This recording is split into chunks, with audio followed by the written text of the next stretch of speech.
you again. Yeah, that's And here. um, so, tell me about, did you get a chance to get the book or the audio, whatever it was you were going to get the oh, you got the hardcover, huh? It's from the San Francisco Public Library. Woo! So yeah, I've got a few more weeks with it, or at least maybe another month that I can have it out. Um, I've only gotten into the first section. I haven't even gotten past the introduction yet. I've been in flux between the Bay Area and I'm in Reno, Nevada currently at my brother's place. So Huh. I'm going to be kind of going back and forth, but yeah, I'm interested in what comes out of the group. I know we had talked in the first week about the potential of maybe having like another meeting between the months, like a working practice meeting. Um, but for now, Right. I am trying to just show up for the actual meeting and then Yeah. get through some of the material, and we can see as other folks. And so is Yeah. everybody else pretty much at this stage of the game. Uh, I have found some more materials that are pretty exciting. And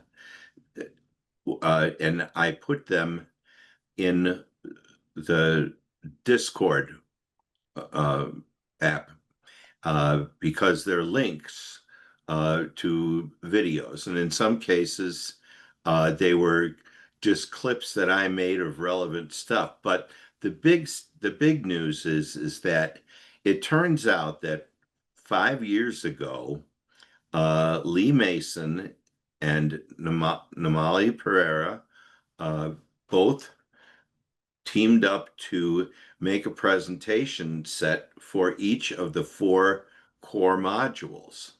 Oh, So they did the whole explication already for each of the cores. So they've there's a difference between what we're doing and what they did. Uh, because they were presenters and they essentially taught the idea and explained the four modules the way they do a lot of other stuff on practical integral, how they team up and do that. And so that's one thing. What we're about here, I think it's going to be a less appealing thing video wise if one has not been here live because it's mainly discussion of us figuring out how are we going to do this, how are we going to do that. It's not the same thing as a talking head going, here's the answers to what's going on. right. So um so what I'm going to do is make sure everybody knows about that. um but I don't think it renders my efforts superfluous Not at because all. it's really No. No, I think it sounds like that'll be a like really useful accompaniment. And that's like, the more um, methods and ways of going through the material, like some people just might not be able to get through the book format manual versus somebody, whereas if somebody is able to hear it and kind of like get the breakdown, maybe that'll be more useful for folks. So I appreciate all of the excavation work that you're doing to kind of bring together these different resources around the book, which then, like you said, this group will serve to like be there in either an accountability group or just some kind of practice and share out group to kind of keep us invested, keep us interested, see how we're engaging, get ideas from each other. I love that. I think it's all really useful, and I appreciate you looking through these things and kind of bringing them all into the Discord. Actually, I'd like to open up the Discord and just take a look in there because I haven't done that yet. I'm familiar with Discord, but I haven't um, looked at the group one yet. So I should probably familiarize myself with that a little bit as well. So well. I can, Mine just says Larry O'Connor's practical integral thing or something, Larry O'Connor. And I think I sent you a link. I think I Yeah. sent everybody the link for how Yeah. to register. If you try that and it doesn't work, I did this once before, and then I tried the same link a week later just to test it, and they had bounced it because it had expired. So let me know if you can't get in, and I'll just go in there and just get another invitation. It asks me, "Do you want to send an invitation?" I put in your email address, and it sends you something.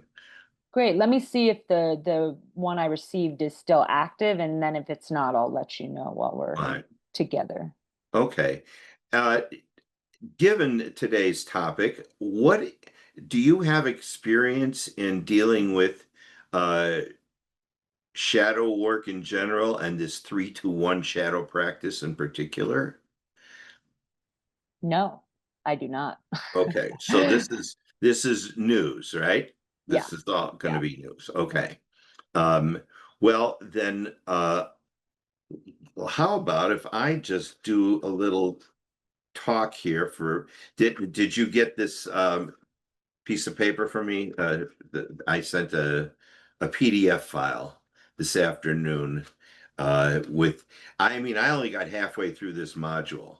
I was really fighting it, and I don't know whether I was bored or whether I didn't want to face what was happening, uh, or what. Or it was, but I got about halfway through, and they said what was it at the point? It said shadow work is important, but it's often just the first step in clarifying our emotional lives. And then there's another dozen pages after that, Oh, yeah. and they dig in deeper. And I thought, I'm not sure I know how to do the exercise right, let alone try and shove this whole chapter into an hour.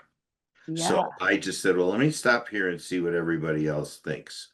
So I will, right now, how about this? I'll just tell you about, I will go through these notes and I'll present this to you as if I'm teaching you about shadow. And Wonderful. then, but it'll be the Cliff's Notes version, and we will just stop after the first two pages of what I've got here. So without further ado, okay. So the book Shadow module, uh, its history is that it was added to the body, mind, and spirit ideas. Everybody kind of gets body, mind, and spirit. So why did they throw this other thing in here? And uh, the answer is the shadow is repressed unconscious. It's pushed out of our awareness. So it needs more attention because we don't see it. I can see my body, I can experience my mind, I have a sense of spirit, but I don't know what my unconscious is up to, right? And so, how does that show up, and what does that have to do with what we're trying to do? And apparently, if you don't know about this, it gets in the way of doing the other three things. So I kind of see this, if we were to look at this as instead of a square with four parts to it, I want to think about this, or it helps me to think about this as a three-sided pyramid where the base is shadow work, and upon that base is three sides of body, mind, and spirit. But shadow is uh, influences all from this respect. So much for that. Now, uh, it expresses itself through unhealthy means, through, they use the word neuroses. So the purpose of our practice with doing it is to undo the repression and then reintegrate the shadow. So it's something I'm pushing away, but I want to stop pushing it away, instead bring it to me and see it and integrate it into my consciousness. So if it's acting without my attention, it's a wild hair in there. So uh, so it requires, and I'm paraphrasing and summarizing here, it's in the book, it requires a lot of physical and emotional energy to react to shadows, which we can recycle into better activities. So let me say that again. Um, I'm expending energy, like, say, if I'm lying about something, you know what they say is if you're lying, then you've got to make sure that the lies about the lie are connected, and you get yourself in a big mess about how do I keep my story straight, basically. And internally, um, doing that takes up psychic energy. When I'm struggling with my shadow issues, I'm not living happily ever after and reading books and having engaging conversations and doing other stuff. I'm suffering, basically. So I want to get the reason why I want to um, reintegrate the shadow is that it frees up the energy that would otherwise be spent shadow boxing within ourselves. So it allows, I can see where it'll allow me to have more growth. Because I have more energy left. Just like if I'm alcoholic, I'm going to be drinking all the time. I'm going to be hungover all the time. It's going to take a lot. It takes a lot of time out of your productivity to be in less than 100% form. So it's nice to be able to have this to focus on. Okay, Freud, they mentioned unacceptable drives and feelings repressed from conscious awareness surreptitiously shape our lives. What's by this being underneath it, it's acting without my knowledge. And in my life, I'm responding to people in my life. I'm making decisions in my life that are affected by something I don't see or notice. But it looks like the real thing. That person must be out to get me. Okay. Uh, it's all up here, you know. So but I don't know that. I think the person's out to get me. So the choice is to own our shadow and become aware of the repressed drives, feelings, needs, and potentials. The alternative to owning my shadow is to be owned by it. Okay. So how do we do shadow work? There's several ways that are common. One is psychotherapy. One is going to intensive seminars, go to EST, go to, any of those guys. Group therapy is another way to get in touch with the shadow. Now, integral psychotherapy maps different pathologies and identifies therapeutic approaches. I don't think I phrased that right. Integral psychotherapy maps different pathologies and identifies therapeutic approaches. So we've got this thing somewhere called integral psychotherapy. I don't know about that, but I'll bet you there are people who would call themselves integral psychotherapists, many of whom we probably know. You know, okay, all right.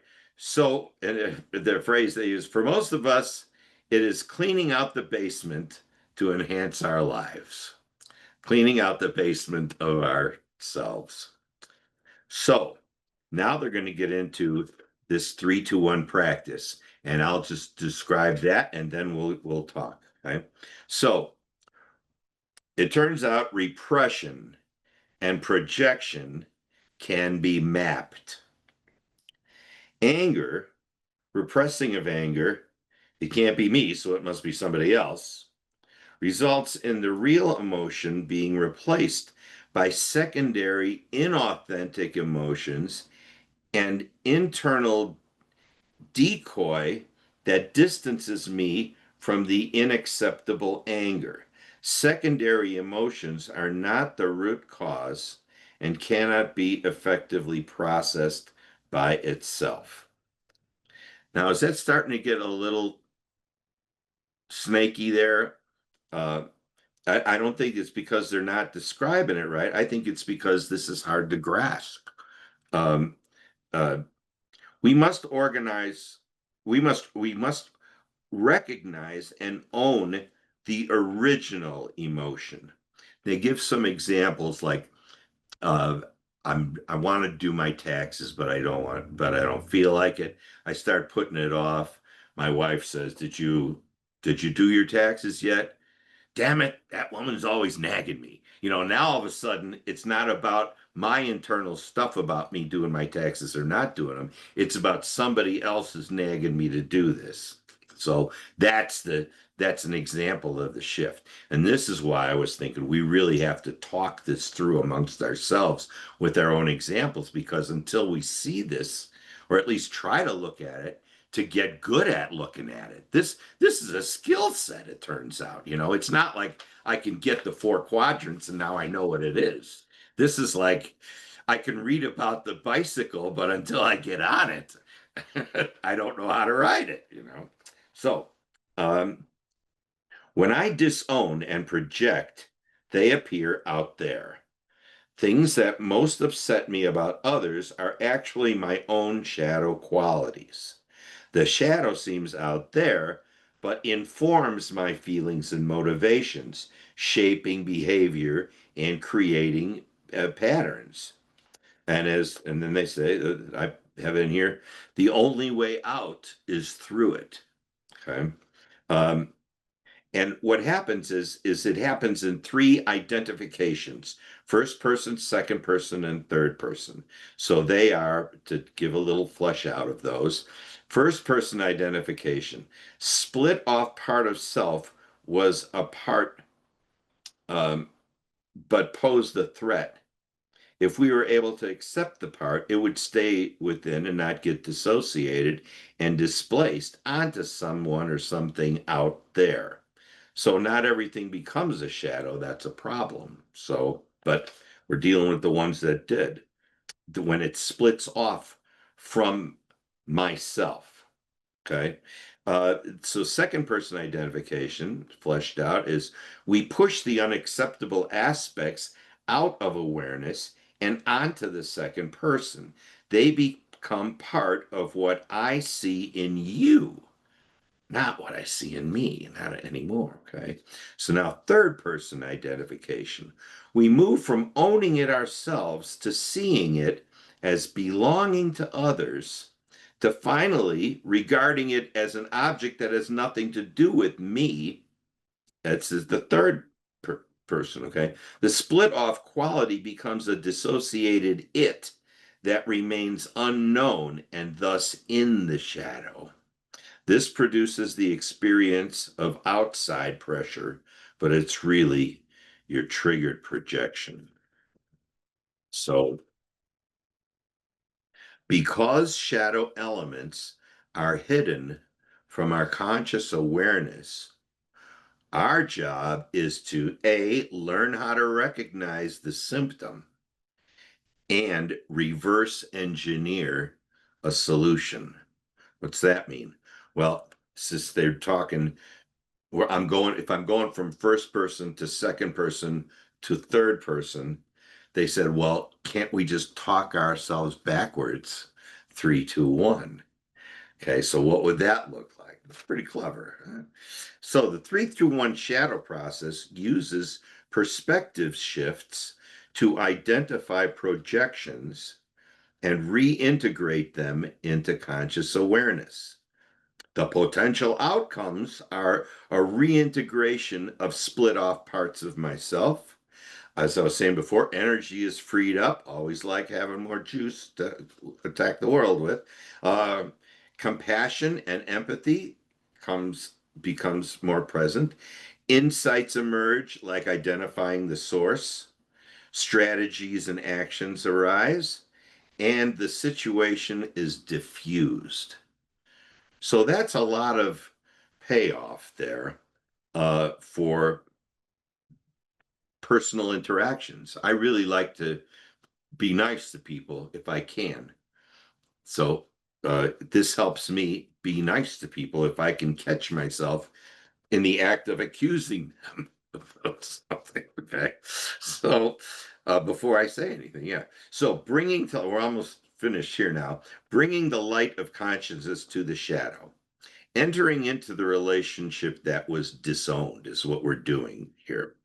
Uh, so I make contact with the it, which is the third person perspective, and restore the aspect of the it to a partial awareness as a you. And then I engage with the you.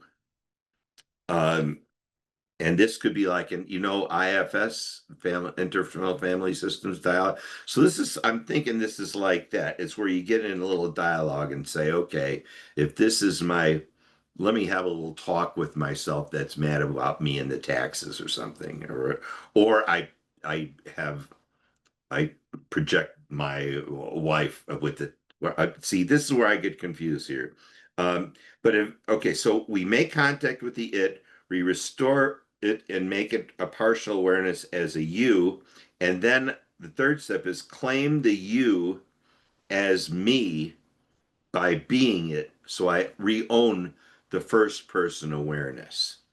So what was it is restored to you, which is restored to me as an aspect of myself. So I face it, I talk to it, and re own it. That's the process, okay? Easier said than done, I think. So then what they have in here is the gold star practice where you can do the 3-2-1 shadow process, start, and they describe it in the book. And here I printed it in my sheets. I made it, I just made a picture of it and then printed it in there so I could have it in context here. And it essentially they do word for word, they do the face it, talk to it, and be it, and they describe it in here. So we've got the tool in the book, and then they do have several examples that follow it. And so that kind of is that's where I'm at right now. Um, and they this other page I just want to mention here, this is what I have on the next one, and this has to do with, and it's in the book here, going from if my original shadow is rejection, that is to say, I reject them, it could be manifesting from rejection that is nobody likes me. If I, here's a second example, if my original shadow is resentment, say, of another's demands, my symptom that it internally could be guilt, in which you make me feel guilty, is the way it's turning out instead of the original way, resentment of the demand. Now it's you make me feel guilty.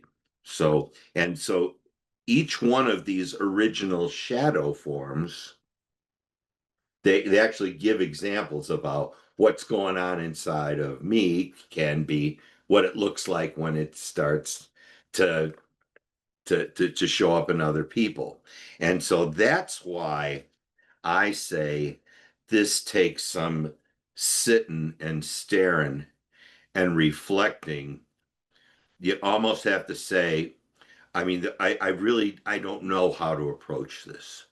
I can start making guesses, and one of them would be spend 10 minutes a day staring at this until it soaks in, but make that, you know, get read it lightly. The first time I don't understand it. Second time I think I understood two things. Now I'm starting to get the hang of it. And maybe after a week, oh yeah, now it's starting to soak in. That's one way. But so far, now I've explained that as clearly as I can, and I spent a lot of time getting to the point where I could summarize it to be able to do that. Do I make sense to you? Or is your first hearing of it like this leave you? No, I think you did a really good breakdown of the process, like of how it's being described. And I think, like you said, it's a matter of working through um, working through the symptoms and like being able to recognize like the original feelings versus secondary feelings. I think that those concepts do get really messy because it's like, there's certain things that feel as though they, or certain things that do happen to us, right, in our lives. And then we have to get to a point where we can acknowledge what of that is ours versus what of that is somebody else versus, so if it's like I have a resentment towards doing something, what did I do to like set the boundary in order to not have that resentment become about the other person expecting from me, but it's about me saying what I'm, oh, I don't have the capacity to do that. I, appreciate, whatever. I appreciate that you need support with this, but that, I can't do that for you. Like being able to talk through your needs. So I think that several concepts came to mind, some within integral and some outside, like, um, because I feel like some of this work mirrors the like AA, like any of the anonymous frameworks, where it's like that spiritual inventory. You're going through your resentments. You're going through like they have a lot of similar practices, I've but done AA, so okay. yeah, so I understand what you're saying. Yeah. So I feel like some of the process seems similar to that, where you're like you're trying to break down what is me, what is um, what is outside of me, what is within my control, what is outside of my control. And then elements of like nonviolent communication. I feel like that's also a helpful framing because nonviolent communication, it's about identifying what you feel. When you start to actually be in conversation and be like, oh, well, you made me feel this way. It's like most of us are used to that framing, right? It's like, whereas once you start to learn, like, this is how I feel based on this situation, and this is, what I need to feel good about it, or to make sure that, I'm being heard for what I'm feeling, and it's not you making me feel that way, but it's these are my feelings to what's going on. It might be in response to something that you did, but it's not actually the other person making you. Like that concept in itself. Most of us are hardwired to think, um, um, what is it like? Kind of that chain reaction, right? It's like something happens and then something else happens, and it's because of that you know I now have this experience. But once you start to own that emotional being and recognize, like, yeah, what's yours and what's somebody else's, that takes tons of work.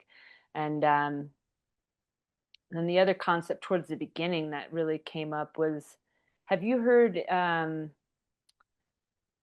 there's a concept of the daemon. It's like these like, Daemon. yeah, yeah. So like the daemon are these like, it's like our underlying passions and like kind of purpose. It's like, what pulls our energy in the world. And basically if we don't honor that in healthy, and if we don't honor those passions and inclinations, then they become our demons. Like they express themselves in these unhealthy ways, right? Which to me is shadow.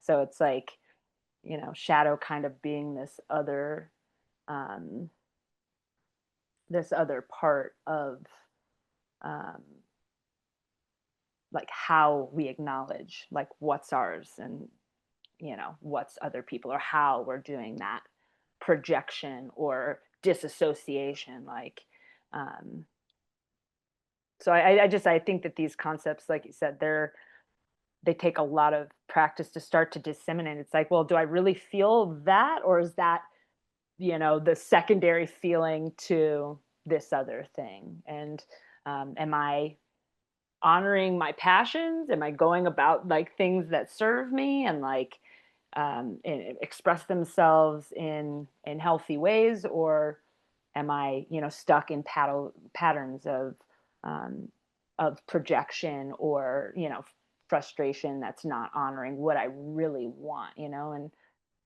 I just feel like it's very it can take forever, take a lifetime to get through some of this, but I think that practice is really useful. Do they um so are they basically saying that like you can sit in meditation, so if like there's something that you're feeling come up in your first person versus if you're like, oh, it's, this person or situation is frustrating me versus like, oh, well, I want nothing to do with any of that. It's like, Well, that's where I think that that kind of IFS scenario starts coming in when we look at the second person in the 3-2-1 process and have the dialogue with it.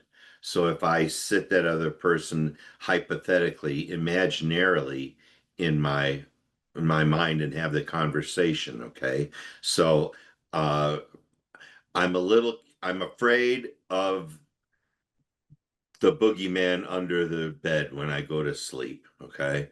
So I bring out the boogeyman. Let's have a talk with the boogeyman. Why are you bugging me, boogeyman? And the boogeyman says, I am there because um I want to kill you or something. Why do you want to kill me? Because you won't pay attention to me.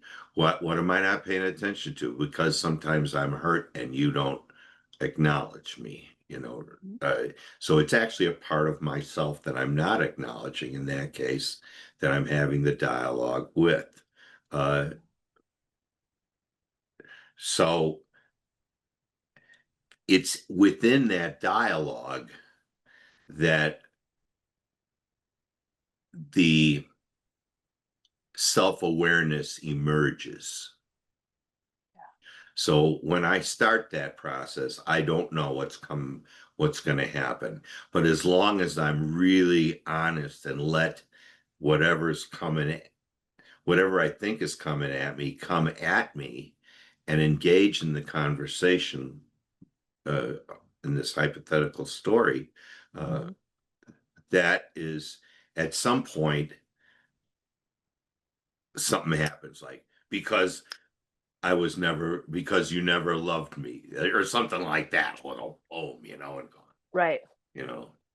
Where that's what like they're saying, where the compassion and the empathy comes through, where it's like, okay, now I can, even if I wanted to reject this part of myself or, um, now I can have compassion and integrate the part of me, recognize the part of me that maybe has the same tendency or could, potentially um, be driven to a similar situation, um, given certain conditions. Like, I think that's, a lot of people live in that idealism of who they are, but then they never have faced the actual conditions under which they would have to actually make the choice. It's like it's really easy to say, oh, I would never steal. Oh, I would never do this. I wouldn't do that. But it's like, unless you've actually been in those conditions, you're kind of, that in itself is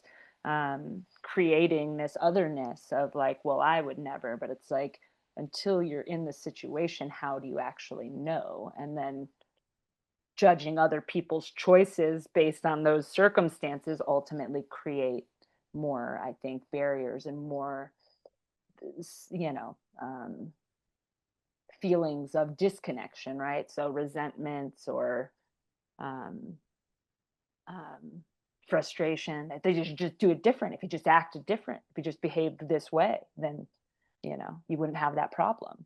But we know that that's you know That's that's the kind of that short-sighted. sounds like the kind of stuff that phrases that would come up in this kind of work. Yeah, yeah. Would you read some of the symptom? I know I have it in the PDF, but would you just share a couple of like the interesting symptoms? You mean some more of those ones that I said? Yeah, yeah, that are Okay, on there. so I'll just here they are.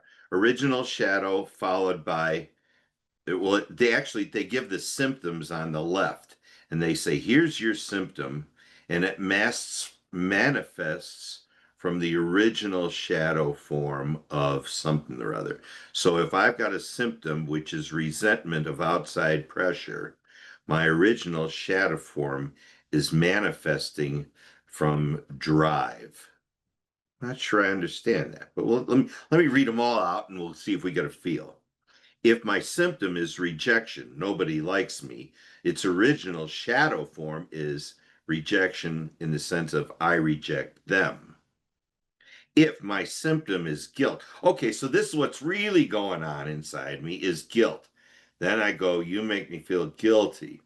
But its original shadow form is the way it shows up, I guess, is as resentment of another's demands. If I have the symptom of anxiety, its original shadow form is excitement.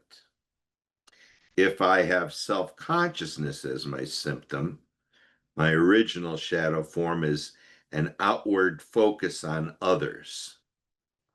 If I have a sexual dysfunction as a symptom, its original shadow form is I wouldn't give him or her the satisfaction. Again, yeah, okay. If my symptom is fear, they want to hurt me. The original shadow form is hostility. I'm angry and attacking without knowing it. If my symptom is sadness, it's originally manifesting from the original shadow form of being mad. Symptom is withdrawn. Original shadow form it's from is rejecting. If the symptom is I can't, the original shadow form is I won't, damn it. The symptom is obligation. I have to. Um, the original shadow form is I want to. The original, if the symptom is hatred, my original shadow form is self-hatred. If my symptom is envy, oh, you're so great, then my original shadow form is I'm better than I realize, which is a form of golden shadow, which is a little exception to the rule that these are all have to be bad, is that I could not be owning my my gold, in other words, okay. Um, so for example, I might feel shame and I'm operating out of the shame. Okay, so and there's a little paragraph at the bottom. It says, after all these things, it lists, it says, often you can translate a third person shadow symptom back to its original first person form. Use the chart above as a handy reference guide. These are some of the more common examples of how shadow translates into symptom and vice versa. So as you continue to practice with the 3-2-1 shadow process, you'll gain more insight into your own individual shadow dynamics. Okay, so what this is pointing at to me is that this is going to require some breakout rooms. You know?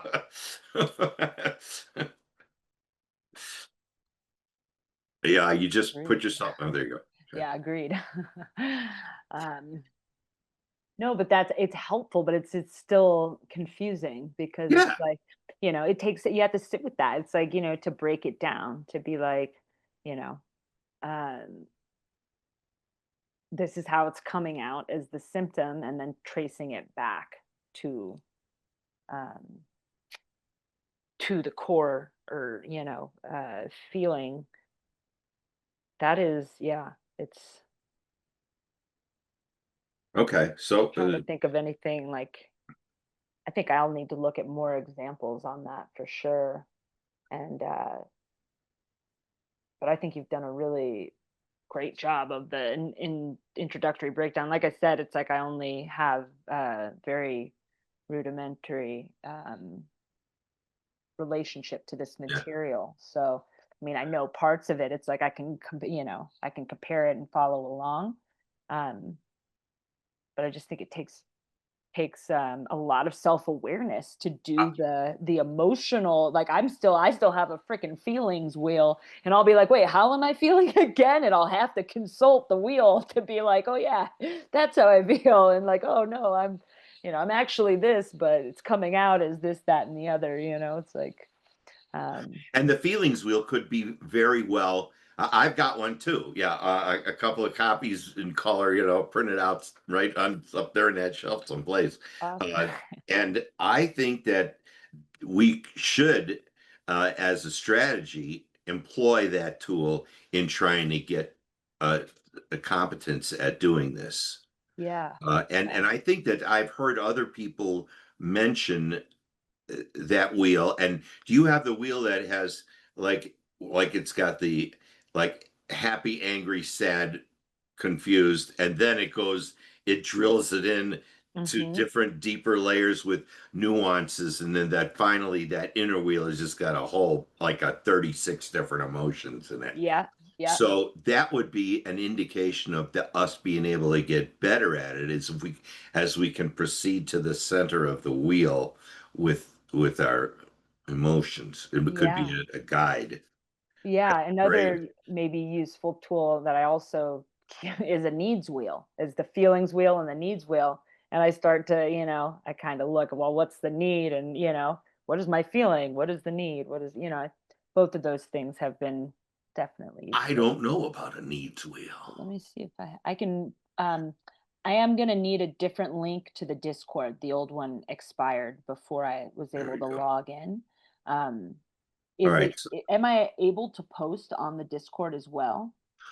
Oh Will yeah, that be yeah. okay. It's for dialogue. The reason Oh, why I had us do that, the reason why I created that spot is because I didn't want people trying to get in conversations on email and then have all the flying around in the midst of all the other email. Here, yeah, if I post something, somebody can say, boy, that really hit the nail on the head. Or this reminded me of such a thing. When I watched this other thing. Here's a 60-second clip that answers that question, right. and we can start building a database of information. And like, if you can dump up the wheel, the needs wheel up Yeah, to there, then everybody's got the needs wheel. So right. Yeah. we're, And then we're we were building that, like you're saying, it's bringing together all these resources and then also having some of that dialogue working through it available, because that's, I think once we're not trying to reinvent the wheel, but we are trying to make it more accessible. And like, I think it's helpful with all of our varying, degrees of integral training. I think it'll be interesting to see, how, that's really valuable to have done some of this work together, and for whoever comes next, who's like, oh, okay, like where do I start? And people will have their own questions, but every time we kind of bring these things together, I think it serves as a useful tool for folks who you know, might be crash coursing, or might be, this is their first exposure. Um, I think that this is really useful practice. So I like the Discord, just having everything in that unified place. Um, so if you give me a new link, then um, I will upload those. Let me just put down the needs and feeling wheel, and I'll add those once I get the. You want me to give that a shot now? If you feel I mean, comfortable with I'll that. click on Discord and I'll just see uh if I can open it up, and if it'll give me a link to send to you right now, and then um okay, this baby's popping up. So now I go to my LOC, finders friends. So add a friend. Add a friend. You can add friends with their Discord username. No, no, no. They don't send a friend request. Okay. So if I go to, okay, so it doesn't know the people in my database. So tell me your email. TIFCon, It's what's it? at TKONY. TKO TKON.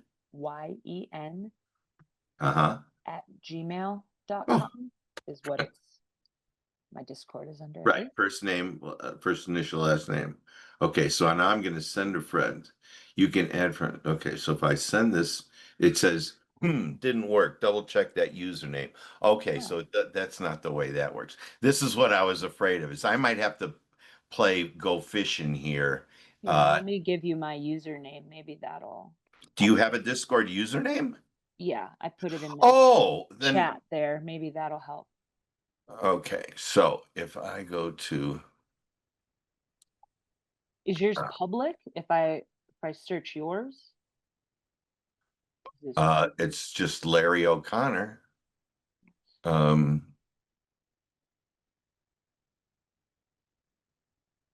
Larry space O apostrophe Connor. No results found. Okay. All All right. together. But let's so that we don't get all this on the video of us playing Go Fish. Um, I will send that to you afterwards. Then we can do that process offline, and then I can go scan my picture of the my wheel, and you scan your picture of your wheel. We'll pop those things up there, and that will be our project for the moment. Okay. Wonderful. Uh, they also mention here, and then I think we can wrap it.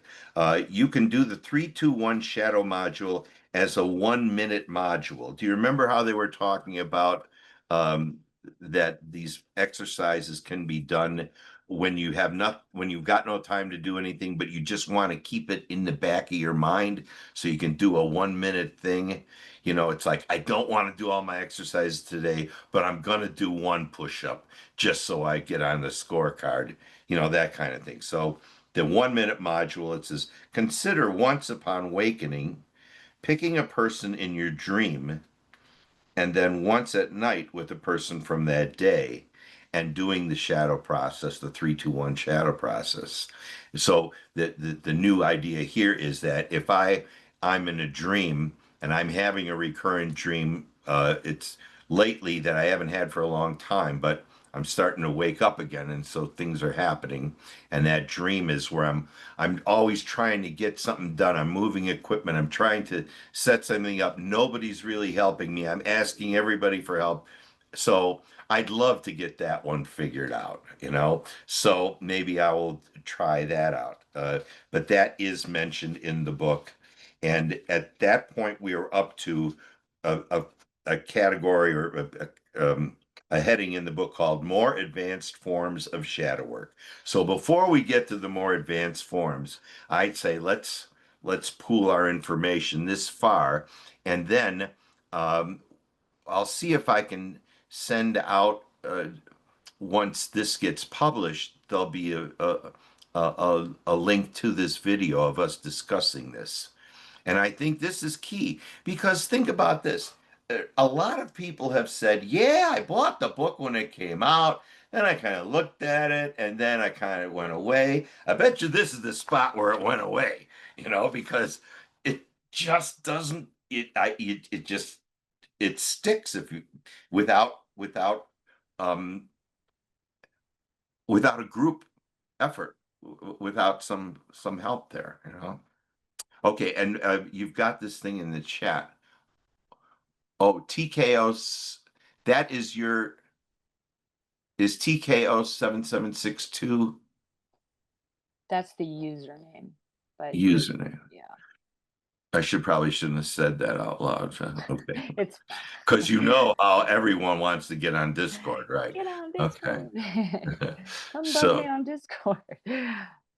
I want to invite people. So now I invite people. Now I'm going to paste that in there Thank and you. I'm going to go enter.